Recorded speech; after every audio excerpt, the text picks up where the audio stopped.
What's up, everybody? Rob Ferrari here, and we're going to talk about some interesting car rental stories right now because recently two things that have happened. And if I've learned anything in the exotic car rental world, it's kind of everything has to eventually make sense. And if it doesn't, there's some weird reason it doesn't. So there's two stories that I'm going to share with you that are recent. One you probably heard of, and the other one you have no idea existed. Now, there was a Ferrari. I'll start with the one you didn't know existed. There was a Ferrari down in South Beach, which was running a little bit hot. And I'm now assuming and making an assumption that it was a rental car because it was in a tower of flames right in front of the Parisian Hotel down in South Beach. Now, on Collins Avenue, down by the Lowe's Hotel in South Beach, there are two hotels, the Geneva and the Parisian. They're sort of the same thing. And fun fact, the only hotels that I've ever walked out of in my life. I checked into the hotel from Orbitz. It was a 3-star hotel. It seemed decent enough, and it was an expensive week in South Beach, and I was down there for the Miami International Auto Show. And I got in there, and it was like a awful prison movie or something like that. I walked into the room, and I said, no effing way that I'm staying here. I walked down to the front desk. The lady was perfectly yep, happens all the time. And I walked out and I went to the Catalina Hotel or somewhere down the road and just spent whatever it was going to cost because it wasn't that hotel. So out front of those, I'll call them seedy hotels. They're really shite hotels. But out front of those hotels, there is a rental company that rents out exotic cars. So there's always this completely shit hotel with a Ferrari or a Lambo parked right out front. When I say Ferrari or Lambo, you're talking 458, 488, Huracan. I mean, like actual legitimate nice cars.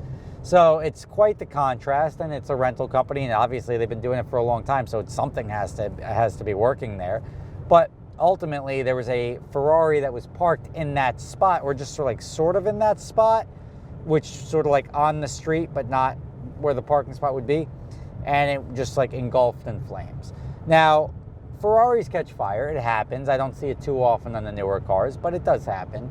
Now, you have to go look and say, all right, well, what's going on here? Was it a renter that drove it there and just brought it back in a pile of flames? Was it spontaneously combustible and all of a sudden it's caught fire and just started rolling it backwards? Who knows what happened, but it was a very interesting video. I'm assuming it was a rental car. I am, as I said, assuming because it was in the spot where the rental cars are always parked. But who knows what happened with that story. If anyone has any details on that, I think this is the world reveal of that footage, because I got that footage from, if you check out the Instagram channel in the description, Leah Victoria, and she was actually an Adventure Drives participant, and she happened to be down there, and I saw it on her Instagram story, and I'm like, yo, can I use that video? And she's like, yeah, knock yourself out. And she sent it to me. So go check out her Instagram channel if you like good-looking women. I guess that's sort of self-explanatory, right? Her Instagram channel just shot up 30,000 subscribers today. The next story is actually very, very interesting, and this is the one that has more details, but it doesn't really add up. Now, what I say, there was Jalopnik reported on it. There was an article about a Mclaren 650 that crashed up in Seattle, Washington, and it was a rental car that was rented allegedly for 4 hours. And the thing that they're citing is that it was wet outside, and which it happens to be in Seattle quite often. And the guy claims that he hydroplaned and totally wrecked McLaren 650.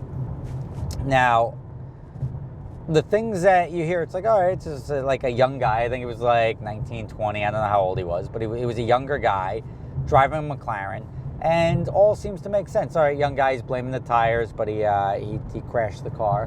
What ended up happening was it was and here's what's suspect to me, it was a 4-hour rental starting at 10:30 p.m. to 2:30 a.m. Now, in my 15 years of renting exotic cars, we've never done, we don't do 4-hour rentals, but we would never start a rental that returns, the rental starts after business hours, which we've done. We've done rentals that somebody wants a delivery at 11 o'clock at night because their flight gets in late or something like that. but never, I only want it for 3 hours and I'm going to return it in 3 hours. It's like never like a 10:30 to 2:30 a.m. rental. That's like suspect number one. I don't know what that is. The tires are a tough one. I mean, I could see that. Having summer tires in the rain is not the best, but it's still likely user error that caused the crash. But I can't imagine that a rental company in Seattle, of all places, would not be running all-season tires because, you know, Seattle does have quite a bit of rain. So those are two things that the biggest red flag probably was the time and duration of the rental. Like, why would a exotic car rental company do a rental to somebody for those hours? I mean, it's just incredibly suspect. So I don't know the full details behind that, but I suspect there's more than meets the eye. Again, I've seen cars crash because of bad tires. I can't imagine, or I've seen them crash because of just inexperienced drivers.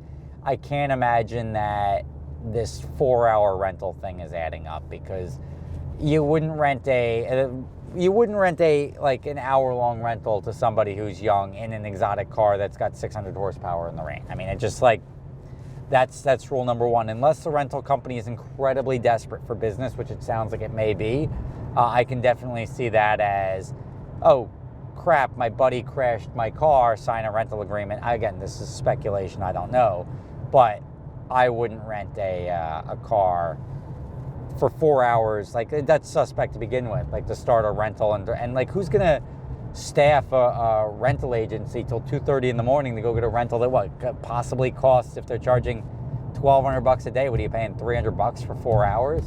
I mean, who goes through the effort for a couple $100 at midnight or whatever to 2:30 in the morning? You get home at 3:30 in the morning for what? For $300? It doesn't pass the sniff test. So I don't know the story behind that, but it's I believe that both of those are a little bit more than meets the eye. I'm interested. If anyone's got more details, shoot me an email, rob@superspeeders.